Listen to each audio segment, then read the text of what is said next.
A engenharia envolve muitas responsabilidades, assim como um médico que tem a vida de um paciente nas mãos, o engenheiro indiretamente é responsável pela vida de outras pessoas.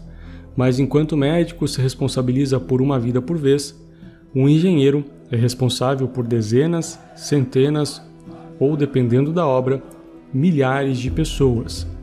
No vídeo de hoje você vai conhecer um dos casos mais bizarros da construção civil, onde um dos maiores parques aquáticos do mundo construiu um toboágua que desde o início se mostrava uma eficiente máquina de matar, e ainda assim foi liberado para funcionar, e que acabou numa enorme tragédia em 2016. Ficou curioso? Então, se gostar do vídeo, deixa o like e se inscreve se ainda não for inscrito, e vem comigo. Eu sou o engenheiro Felipe Rodrigues e você está no canal da Engenharia.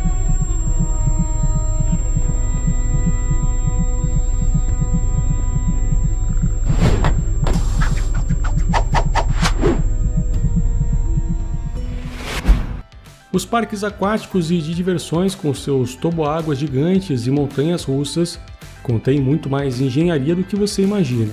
A criação de uma atração em um parque de diversões envolve dezenas de profissionais que dimensionam com precisão cada parafuso que compõe a estrutura, além de realizar milhares de testes em softwares que simularão cada aspecto da física envolvida na atração, como variação de peso dos passageiros, atrito, velocidade relativa do vento, dilatação e retração dos materiais. Afinal, vidas estarão em risco a cada vez que o equipamento for utilizado.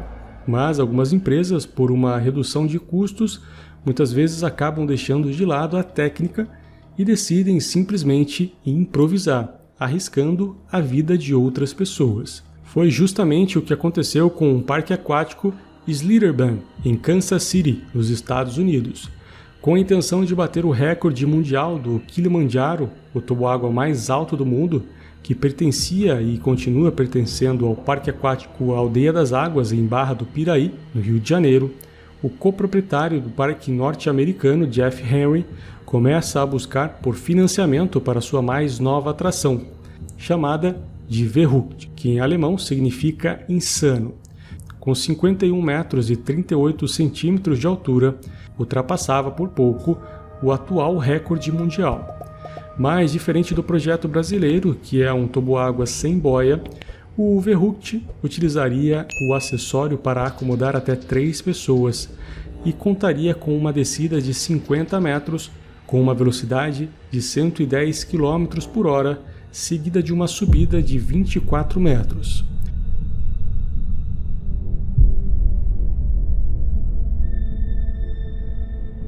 Jeff apresenta a ideia em um congresso de investidores de parques de diversões em 2012, mas ninguém se interessa pelo projeto. A ideia era colocar o Verrückt como a principal atração do complexo de parque-hotel com investimento previsto em 750 milhões de dólares, que estava em construção desde 2005. Mas o projeto, que contava com resorts e hotéis, foi drasticamente reduzido, se transformando em um parque aquático único com investimento final de pouco mais de 180 milhões de dólares, um quarto do investimento previsto inicialmente. Jeff, sem conseguir o incentivo financeiro, decide ainda assim continuar o projeto. Para reduzir os custos, mesmo sem qualquer formação em engenharia ou qualquer conhecimento técnico na área, decide ele mesmo projetar o toboágua e se junta ao designer John Schuller, e juntos criaram o projeto final do Verrückt. A elaboração do projeto, que nesses casos podem levar até 6 meses, foi elaborado em menos de 5 semanas, onde as preocupações eram basicamente a altura final do toboágua e o quão impactante essa informação seria na mídia. Em 2013, o canal de TV Travel Channel chegou a fazer uma reportagem durante a construção da atração, onde mostrava os testes que foram executados na estrutura já completamente montada. Feitos usando boias com sacos de areia de 45 kg cada, projetado para um peso máximo de 250 kg, os testes foram um tremendo fracasso. Sem qualquer conhecimento da física aplicada na queda da boia no toboágua, a velocidade fazia com que a boia simplesmente saísse voando após a primeira subida, subindo até 15 metros no ar. Em todos os testes que faziam, algo dava errado. Isso sem considerar a variação do peso, que em um caso real mudaria completamente o comportamento da boia. Diferente da maioria dos toboáguas, que tem uma grande queda seguida de uma pista longa e contínua, justamente para reduzir a velocidade, o Verrückt contava com uma espécie de lombada de 24 metros de altura após a queda inicial. Como a velocidade de queda final depende de diversos fatores, como área de contato, quantidade de água para reduzir o atrito, distribuição e intensidade do peso, era praticamente impossível chegar num denominador que abrangesse esse número enorme de variáveis. Já que a estrutura estava praticamente pronta e toda etapa de projeto foi completamente ignorada, era inviável para Jeff voltar para a prancheta e iniciar do zero. Ele decide então fazer diversas adaptações, como instalar uma espécie de freio na saída da primeira queda, o que reduzia a velocidade a ponto de, em várias vezes, a boia sequer conseguir concluir a subida da lombada. Então, para resolver o problema gerado pela primeira solução, uma espécie de jato d'água foi instalado para voltar a acelerar a boia para que pudesse superar a lombada. E para garantir que a boia não saísse voando do toboágua, Jeff e John têm a brilhante ideia de instalar uma tela de nylon fixada em arcos metálicos presos na estrutura, além de várias outras modificações improvisadas feitas sem qualquer tipo de controle ou registro durante todas as etapas de testes. Com a inauguração adiada pelo menos 3 vezes por não conseguir assegurar o bom funcionamento e segurança, os técnicos e bombeiros que assessoravam o brinquedo recomendaram a Jeff que apenas pessoas com mais de 16 anos pudessem utilizar o toboágua.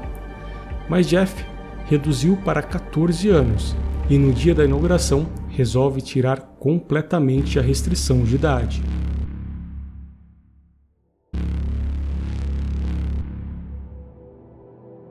O Verrückt foi inaugurado em 29 de junho de 2014, já considerado pelo Guinness na época como o maior do mundo. A abertura contou até com figuras ilustres, como o governador do Kansas, Sam Brownback, e uma grande cobertura televisiva. Já nos primeiros dias, houve alguns acidentes, como pessoas que bateram a cabeça na estrutura ou que prenderam membros no vão da tela de segurança. Mas ainda assim, o toboágua foi classificado como o melhor passeio de parque aquático do mundo pela Golden Ticket Awards de 2014. Durante o tempo em que o Verrückt estava aberto, vários relatos de acidentes foram ofuscados pelos administradores do parque, o que dava a falsa impressão de segurança. Foi assim por praticamente 2 anos, mas em 7 de agosto de 2016, o já previsto dia de fatalidade no Verrückt havia chegado. Caleb Schwab, filho do deputado do Kansas, Scott Schwab, subiu os 264 degraus após horas na fila para descer pelo toboágua, quando ao passar pela lombada, a boia perde o controle e o menino, de apenas 10 anos, é decapitado pelos arcos metálicos que prendiam a tela de segurança. As outras 2 pessoas sofreram ferimentos que, apesar de graves, não resultaram em morte. As razões para o acidente eram óbvias. Tudo no desastroso projeto do Verrückt culminaram nesse terrível acidente. Mas qual a razão da boia ter perdido totalmente o controle? A resposta é simples: o desbalanceamento na distribuição do peso. Durante os testes, os sacos de areia tinham sempre o mesmo peso, nos 3 assentos, o que resultava numa distribuição uniforme. Inclusive, havia uma regra: para a utilização do brinquedo, os mais leves tinham que sentar sempre no meio. No caso Caleb, essa regra foi completamente ignorada. O menino, de apenas 34 quilos, sentou na frente, seguido de 2 pessoas, que pesavam 89 e 125 quilos, respectivamente.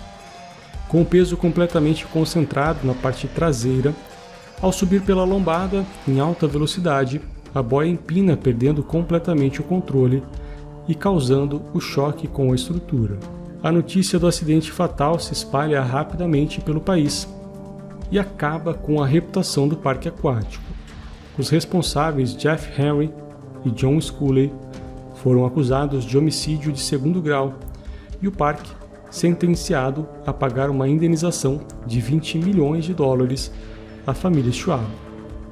Em 2018, Jeff e John são presos. Durante o julgamento, ambos alegaram inocência, se apoiando no fato de simplesmente não saberem o que estavam fazendo, que ao invés de seguir as normas do país, dimensionando os elementos em todos os seus aspectos, eles usaram um método de tentativa e erro para testar o seu desempenho.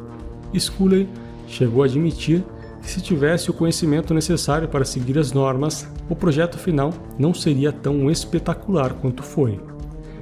A tática da ignorância, pelo jeito, funcionou. Afinal, as acusações foram retiradas em 2019. Após o acidente fatal que vitimou seu filho, Scott Schwab entra em uma luta política para mudar as leis do Kansas, que permitiam, acredite se quiser, que parques aquáticos e de diversões fizessem uma autoinspeção, sem qualquer tipo de controle ou regulamento estadual quanto à garantia de segurança dos utilizadores.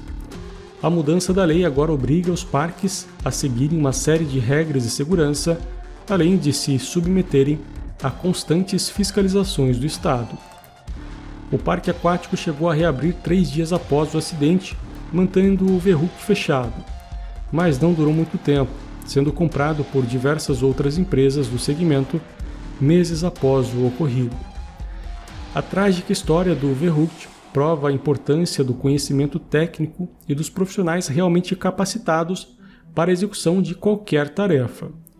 Ou você aceitaria fazer uma cirurgia com alguém que não tem qualquer conhecimento de medicina? O vídeo de hoje é isso. Se você gostou, deixa o like e se inscreve para não perder os nossos próximos vídeos. Valeu e até lá!